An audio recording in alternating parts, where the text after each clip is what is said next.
حضرت عمر فاروق فرماتے ہیں ان کے انتقال کو 3 دن ہوئے تھے، میں مسجد نبوی میں بیٹھا تھا، 2-3 چھوٹی چھوٹی بچیاں آ گئی، کہنے لگی چاچا آپ خلیفہ بنے ہو؟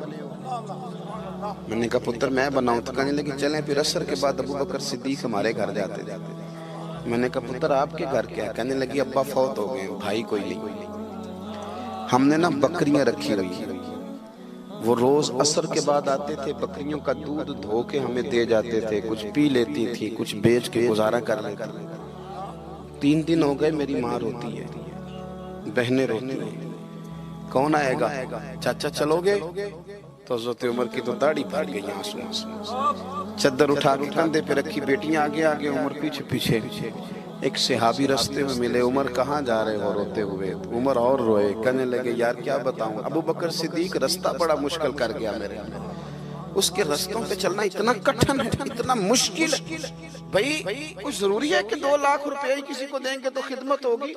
تو کسی کا آٹا ہی پسوا دے، جا کسی کو جا کے شہر سے دوائی لا کے دے دے، کوئی تو ڈیوٹی کرنا، یہ ہمیں حضرت ابو بکر صدیق نے سکھایا۔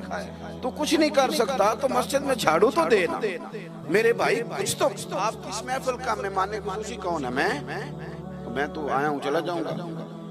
اس محفل کا مہمان خصوصی وہ ہے جس نے محفل سے پہلے یہاں جھاڑو دیا، جس نے یہاں دریاں بچھائیں، اس کی فوٹو بھی نہیں آنی بیچاری، وہ شاید پیچھے رہے۔ بڑے خاص لوگ ہوتے ہیں، کیمرے کی آنکھ انہیں دیکھے نہ دیکھے، رب رسول انہیں دیکھتے، اللہ رسول کی یہ نگاہ کرم میں رہتے۔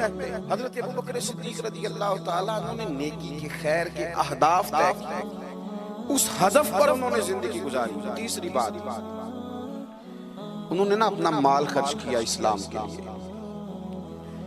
اپنا کمایا ہوا مال خرچ کرنا خاصا مشکل کام ہے، آسان نہیں ہوتا، اور اگر آپ نے جائز طریقے سے مشقت کے ساتھ پیسہ کمایا تو خاصا مشکل لگتا ہے اس کو خرچ کرنا۔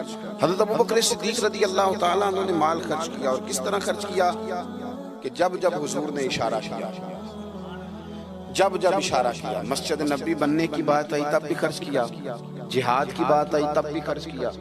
حالات اوپر نیچے ہوتے رہتے ہیں، جنگ میں حضور نے اعلان کیا تو حالات کچھ زیادہ مؤثر نہیں تھے صدیق اکبر کے، تو حضرت عمر کہتے ہیں اس دن میں نے سوچا آج میں نے آگے گزرنا، تو میں آدھا مال لے آیا گھر سے۔ کتنا؟ زکوٰۃ کتنے فیصد ہے؟ بول کے بتائیں، جوان کیوں نہیں بولتے؟ کتنے فیصد؟ زکوٰۃ 2.5% ہے، 2.5%، 100 میں سے 2.5 روپے۔ حضرت عمر کتنے لے آئے؟ 50 روپے 100 میں سے۔ یہ بڑا مشکل کام ہے، 2.5% دیتے ہیں تو لوگ کئی حساب کرتے ہیں، اور 50% یعنی آدھے پیسوں کو تھوڑا نہ سمجھیں آپ۔ حضرت عمر بہت زیادہ پیسے لے کے آئے، 50%، گھر کی ہر شے آدھی کر کے لے آئے، اور آپ فرماتے ہیں میرے حالات بڑے اچھے تھے ان دنوں، اور ابو بکر صدیق کے معاملات کا مجھے پتہ تھا، تو میرے دل میں خیال آیا کہ آج نہ میں نے ابو بکر سے آگے گزر جانا۔ کہتے ہیں جا کے میں نے مال رکھا، اتنی دیر میں صدیق اکبر بھی آ گئے۔ کہتے ہیں جواب تو چلو جو ہونے تھے وہ ہونے ہی تھے، حضور نے جو دونوں سے سوال پوچھے نا، ان سوال ہی بڑے انفرادی تھے۔ مجھ سے حضور نے پوچھا کیا لے کے آئے ہو؟ ادھر دیکھو جوانوں، کیا لے کے آئے ہو؟ میں نے عرض کی حضور آدھا۔ مجھ سے پوچھا کیا لے کے آئے ہو؟ میں نے کہا حضور آدھا لے آیا ہوں۔ پھر غور کرنا، پوچھا کیا لائے ہو؟ اور ابو بکر صدیق سے پوچھا گھر کیا چھوڑ کے آئے ہو؟ آپ دیکھیں سوالوں میں ہی فرق ہے، مجھ سے پوچھا جا رہا ہے کیا لائے ہو، اور ان سے پوچھا کیا، اور ان کا جواب بھی بڑا انوکھا ہے۔ اس سوال کا جواب تھا حضور کچھ نہیں چھوڑا، سارا لے کے آیا ہوں۔ جواب یہ تھا، آپ سوال پوچھتے ہیں نا کہ ختم ہو گیا کھانا، تو کہتے نہیں ختم ہو گیا۔ حضرت صدیق اکبر سے پوچھا کیا لائے ہو، کیا چھوڑ کے آئے ہو؟ انہیں کہنا چاہیے تھا کچھ بھی نہیں۔ حضور نے فرمایا کیا چھوڑ کے آئے ہو؟ کیا جواب ہے، کیا حسن ہے، گویا وہ کہہ رہے ہیں کہ ہم کو لاوارث تو نہیں نا بھئی، کیا چھوڑ کے آئے ہو؟ تو عرض کرنے لگے حضور گھر بڑا ہوا ہے، اللہ بھی چھوڑ آیا ہوں، اللہ کا رسول بھی چھوڑ آیا ہوں، رب رسول کا نام ہے نا میرے گھر میں۔